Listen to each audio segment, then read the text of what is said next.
ओम नमः शिवाय। अक्सर लोगों के मन में यह सवाल आता है कि जब रावण कैलाश पर्वत उठा सकता है तो शिव का धनुष कैसे नहीं उठा पाया और भगवान राम ने कैसे उस धनुष को उठाकर तोड़ दिया। आइए इस सवाल का जवाब जानते हैं। भगवान शिव का धनुष बहुत ही शक्तिशाली और चमत्कारिक था। शिव ने जिस धनुष को बनाया था उसकी टंकार से ही बादल फट जाते थे और पर्वत हिलने लगते थे। ऐसा लगता था मानो भूकंप आ गया हो। यह धनुष बहुत ही शक्तिशाली था। इसी के एक तीर से त्रिपुरासुर की तीनों नगरियों को ध्वस्त कर दिया गया था। इस धनुष का नाम पिनाक था। देवी और देवताओं के काल की समाप्ति के बाद इस धनुष को देवराज इंद्र को सौंप दिया गया था।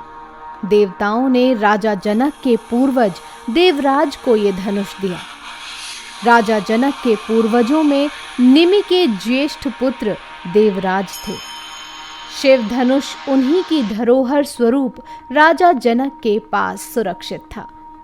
उनके इस विशालकाय धनुष को कोई भी उठाने की क्षमता नहीं रखता था, लेकिन भगवान राम ने इसे उठाकर इसकी प्रत्यंचा चढ़ाई और इसे एक झटके में तोड़ दिया। श्री रामचरितमानस में एक चौपाई आती है, उठहु राम भजहु भव चापा, मेटहु तात जनक परितापा। अर्थात गुरु विश्वामित्र जनक जी को बेहद परेशान और निराश देखकर श्री राम जी से कहते हैं कि हे पुत्र श्री राम, उठो और भवसागर रूपी इस धनुष को तोड़कर जनक की पीड़ा का हरण करो। इस चौपाई में एक शब्द है भव चापा, अर्थात इस धनुष को उठाने के लिए शक्ति की नहीं बल्कि प्रेम और निरंकार की जरूरत थी। यह मायावी और दिव्य धनुष था। उसे उठाने के लिए दैवीय गुणों की जरूरत थी। कोई अहंकारी उसे नहीं उठा सकता था। रावण एक अहंकारी मनुष्य था। वह कैलाश पर्वत तो उठा सकता था, लेकिन धनुष नहीं। धनुष को तो वह हिला भी नहीं सकता था। वह धनुष के पास एक अहंकारी और शक्तिशाली व्यक्ति का घमंड लेकर गया था। रावण जितनी उस धनुष में शक्ति लगाता, वह धनुष और भारी हो जाता था। वहां सभी राजा अपनी शक्ति और अहंकार से हारे थे। जब प्रभु श्री राम की बारी आई तो वे समझते थे कि यह कोई साधारण धनुष नहीं बल्कि भगवान शिव का धनुष है।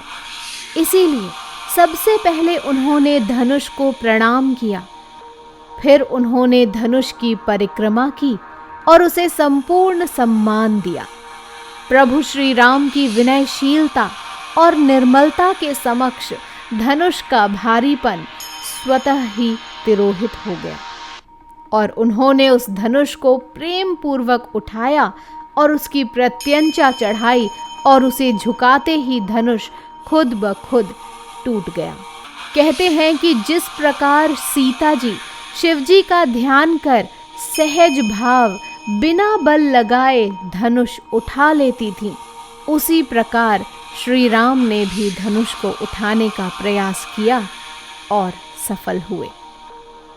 तो दोस्तों, अब तो आप जान ही गए होंगे कि रावण जिसने कैलाश पर्वत को उठा लिया, फिर वो धनुष को क्यों नहीं उठा पाया और राम ने कैसे उस धनुष को बड़ी ही सहजता के साथ उठा लिया। आपको अगर ये वीडियो पसंद आई हो तो वीडियो को लाइक कीजिएगा, शेयर कीजिएगा और ऐसी ही आने वाली अन्य वीडियोस के लिए चैनल को सब्सक्राइब करना बिल्कुल मत भूलिएगा और बेल आइकन ज़रूर प्रेस कर दीजिएगा। धन्यवाद।